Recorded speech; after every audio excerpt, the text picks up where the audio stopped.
Good morning Karnataka. ಲೈಫ್ನಲ್ಲಿ first step ಅಂದರೆ ಅದು 10th. ಅದೇ 10th ಮುಗಿದ್ಮೇಲೆ ನೆಕ್ಸ್ಟ್ ಯಾವ ಕೋರ್ಸ್ ತೊಗೋಬೇಕು ಅನ್ನೋದು ದೊಡ್ಡ ಟೆನ್ಷನ್ ಆಗಿರುತ್ತೆ. ಅದೇ ಥರ ನಮ್ಮ ತಮಗೂ ಒಂದು ಟೆನ್ಷನ್ ಇತ್ತು, ಯಾವ ಕೋರ್ಸ್ ತೊಗೊಳೋಣ ಅಂತ. ಫೈನಲಿ ಅವನ ಮನಸ್ಸಿನಲ್ಲಿ ಪಾಲಿಟೆಕ್ನಿಕ್ ಇದೆ ಅಂತ ಗೊತ್ತಾದ ತಕ್ಷಣ ಆ ಕಡೆನೇ ಹೊರಟ್ವಿ. ನಮ್ಮ ಮನೇಲಿ ಎಲ್ಲರೂ ಮೈಸೂರಲ್ಲಿ ಯಾವುದಾದ್ರೂ ಬೆಸ್ಟ್ ಕಾಲೇಜಸ್ ಇದ್ದರೆ ಸರ್ಚ್ ಮಾಡಿ ಅಲ್ಲಿ ಸೇರಿಸೋಣ ಅಂತ ಹೇಳಿ ತುಂಬಾ ಆಸೆ ಇತ್ತು ಎಲ್ಲರಿಗೂ. ಅದಕ್ಕೆ ನಾವು ಮೈಸೂರಿಗೆ ಹೊರಟ್ವಿ. ಟಿಫನ್ ಎಲ್ಲ ಮುಗಿಸ್ಕೊಂಡು ಶ್ರೀರಂಗಪಟ್ಟಣದ ಹತ್ರ ಇರೋ ಅರ್ಕೆರೆಯಲ್ಲಿ ಗೌರ್ಮೆಂಟ್ ಪಾಲಿಟೆಕ್ನಿಕ್ ಕಾಲೇಜ್ ಒಂದಿತ್ತು. ಟಾಪ್ ಕಾಲೇಜಲ್ಲಿ ಅದು ಒಂದು ಕಾಲೇಜ್ ಆಗಿರೋದ್ರಿಂದ ನಾವು ಅದಕ್ಕೆ ವಿಸಿಟ್ ಕೊಟ್ವಿ.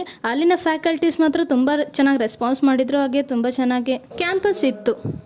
ನೆಕ್ಸ್ಟ್ ನಾವು ಹೊರಟಿದ್ದೆ ಇನ್ನೊಂದು ಕಾಲೇಜ್ಗೆ. ಅದು ಪ್ರೈವೇಟ್ ಕಾಲೇಜ್ ಆಗಿತ್ತು. ಇದು ಟಾಪ್ ಬೆಸ್ಟ್ ಕಾಲೇಜ್ ಅಂತ ಹೇಳಿದರು, JSS ಪಾಲಿಟೆಕ್ನಿಕ್ ಕಾಲೇಜ್ ಇನ್ ಮೈಸೂರು.